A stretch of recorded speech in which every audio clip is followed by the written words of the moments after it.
자, 구조와 면접이 있다. 구조와 면접은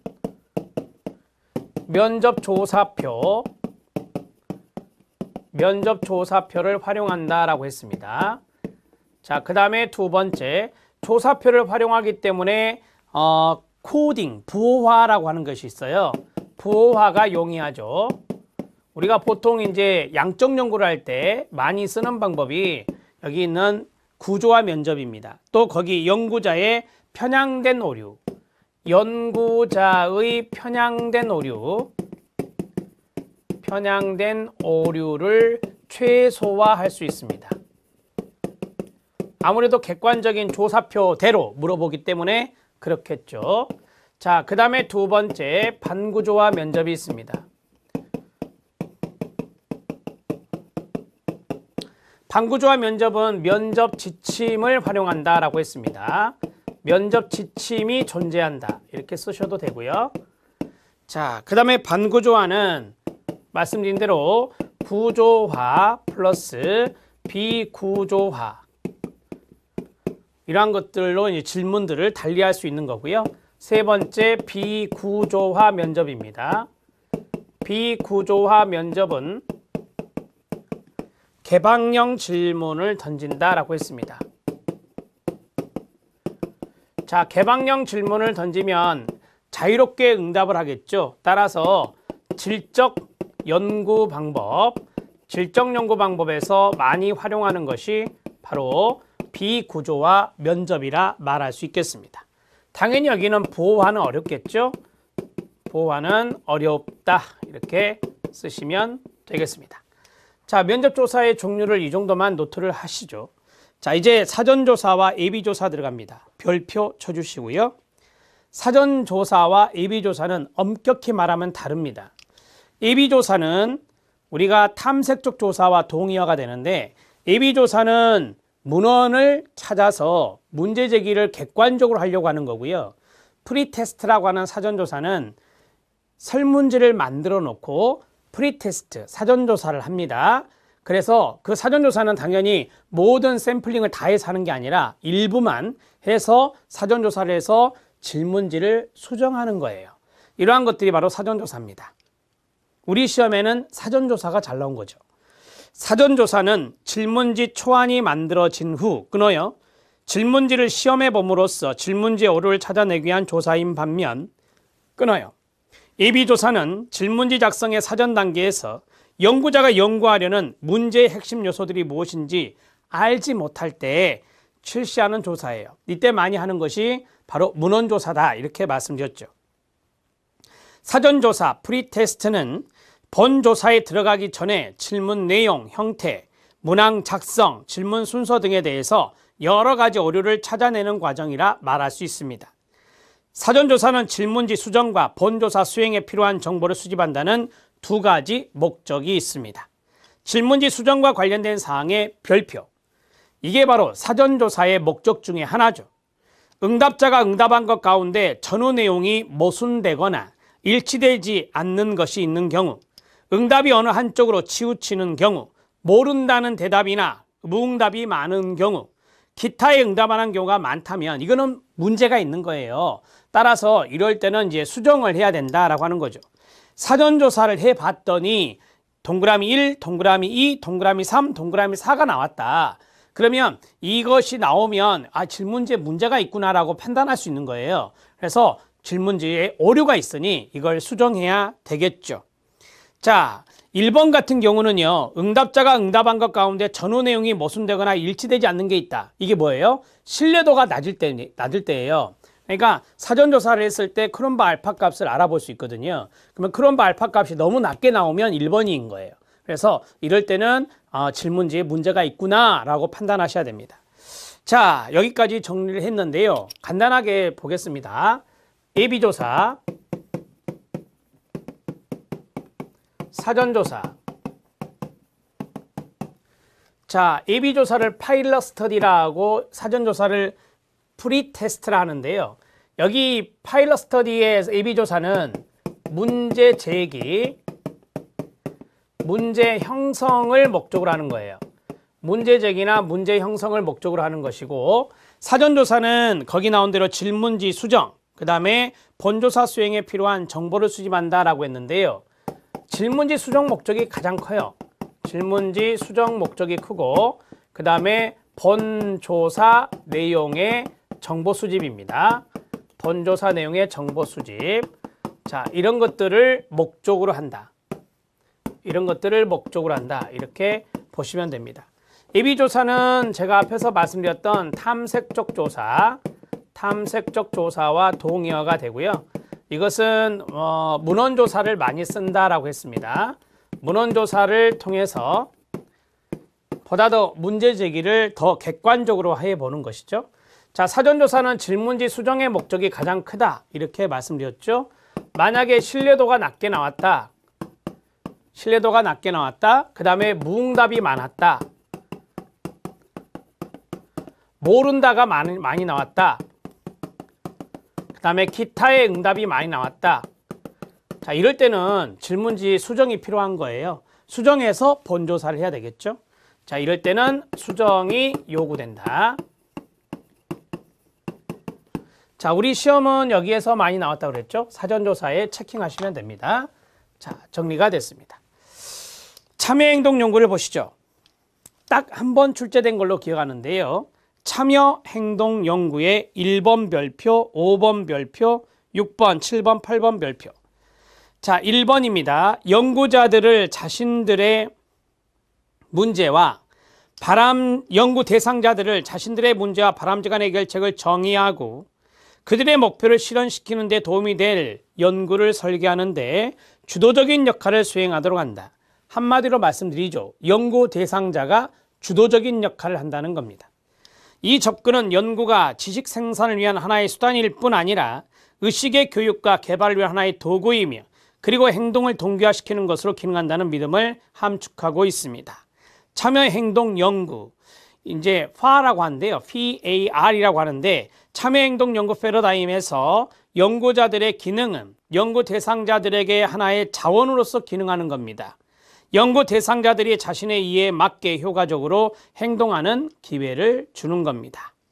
자, 쉽게 말하면 연구 참여자들이 행동하는 것을 연구하는 거예요. 연구 참여자들이, 연구 대상자들이 행동하는 것을 연구하는 거예요.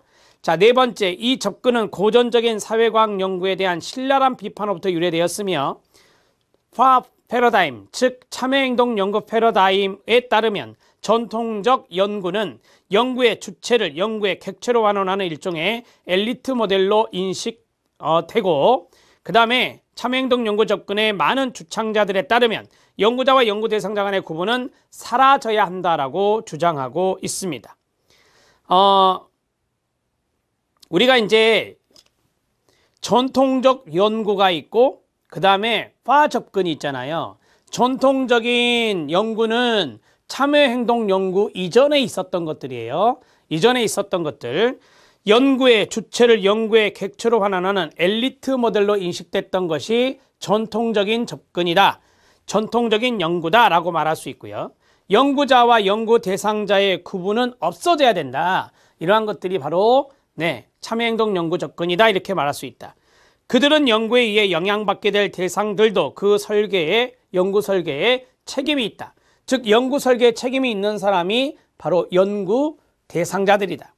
연구자가 연구 대상자보다 우위에 있다는 암묵적인 가정에 도전합니다. 도전한다 별표. 자, 거기에 인정한다 이렇게 하면 틀려요. 인정한다 하면 안 됩니다. 연구자가 연구 대상자 우위에 있다라고 하는 가정을 도전하는 것이 참여행동 연구예요. 연구 대상자는 자신의 문제와 해결책을 스스로 정의합니다. 연구 대상자가 정의하는 거고요. 연구 대상자는 연구 설계의 주도적인 역할을 수행하는 것이 바로 참여행동 연구가 되겠습니다. 자, 참여행동 연구 정리합니다.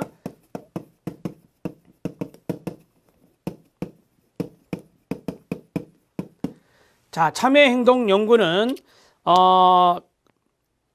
참여라고 하는 단어가 이제 participation이잖아요. 거기에 보면 participatory가 나왔고 그 다음에 행동, 액션이 나오고 그 다음에 research가 나왔습니다.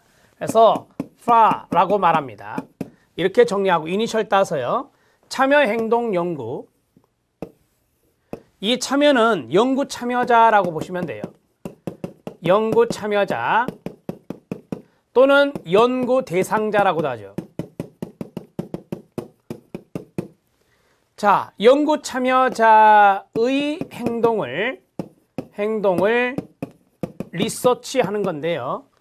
연구 대상자의 참여 행동, 이것을 강조하는 연구다. 이렇게 정리하셔도 됩니다.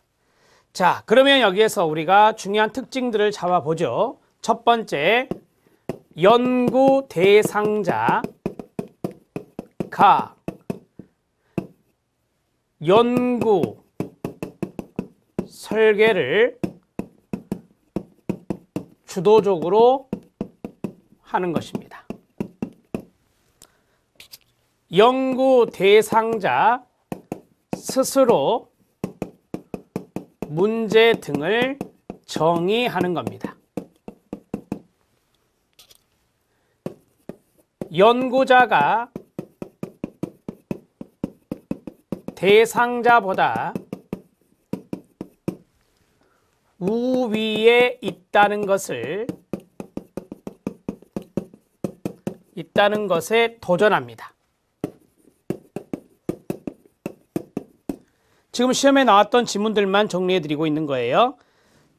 자, 마지막은 연구 대상자가 연구 설계에 주도적인 역할을 하기 때문에 여기에 대한 책임도 연구 대상자에게 있는 겁니다. 연구 설계의 책임. 연구 설계의 책임은 연구 대상자에게 주어진다.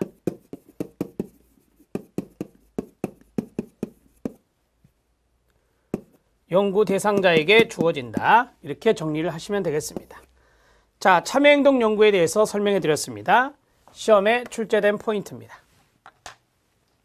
참여관찰의 유형이 나왔는데요. 참여관찰의 유형을 도표로 정리해 보았습니다. 완전 참여자, 관찰 참여자, 참여 관찰자, 완전 관찰자가 있고요. 자, 완전 참여 여부, 완전 참여하느냐, 완전히 참여하느냐, 하지 않느냐 하면 O, 하지 않으면 X입니다. 공개 여부, 공개하면 O, 공개하지 않으면 X가 됩니다. 자, 여기에서 완전은 비공개다. 자, 이론에서도 말씀을 드렸지만 완전은 비공개다라는 암기법을 하나 알아두셔야 됩니다.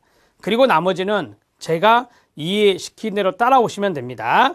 참여관찰의 유형 보겠습니다.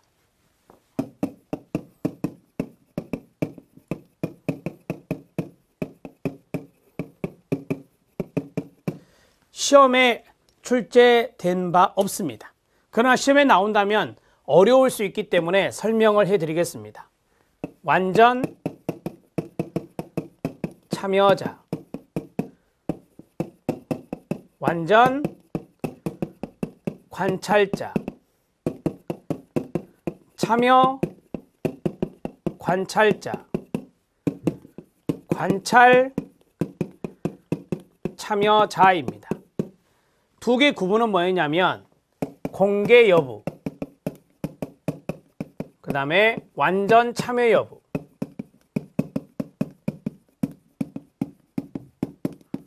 이거 두 가지였습니다. 완전히 들어가면 뭐라고요? 비공개다. 완전은 비공개라고 외우시라겠죠? 이건 외우셔야 됩니다.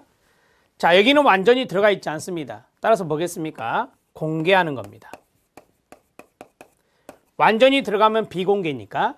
자, 그러면 공개하지 않는 거고, 공개하지 않는 거고, 공개하는 거고, 공개하는 겁니다. 이렇게 정리가 됐고, 그 다음에 완전 참여 여부라 그랬죠? 완전 참여 여부는 여길 보면 됩니다. 참여자, 참여자. 참여자이기 때문에 참여하는 것입니다. 완전 참여자는 완전 참여합니다. 참여, 관찰 참여자는 참여합니다. 여기는 관찰자예요. 따라서 완전히 참여하는 것은 아니죠. 이렇게 정리할 수 있는 겁니다. 자, 개념을 보겠습니다. 완전 참여자는 공개하지 않은 상태로, 비공개로 완전히 참여하는 걸 말합니다. 완전 관찰자는 뭡니까? 시작. 공개하지 않은 상태, 비공개로 완전히 참여하지 않는 겁니다. 참여 관찰자는 뭡니까? 공개하며 완전히 참여하지 않는 겁니다. 관찰 참여자는 공개하며 완전히 참여하는 겁니다. 네 가지가 다 틀립니다. 이렇게 해서 정리하시면 되겠습니다. 자, 완전히 들어가면 비공개다. 들어가지 않으면 공개다. 참여자가 들어가면 뭐다? 참여자가 들어가면 완전히 참여하는 것이고, 참여자가 안 들어가고 관찰자면 완전히 참여하는 것은 아니다. 이렇게 정리하시기 바랍니다.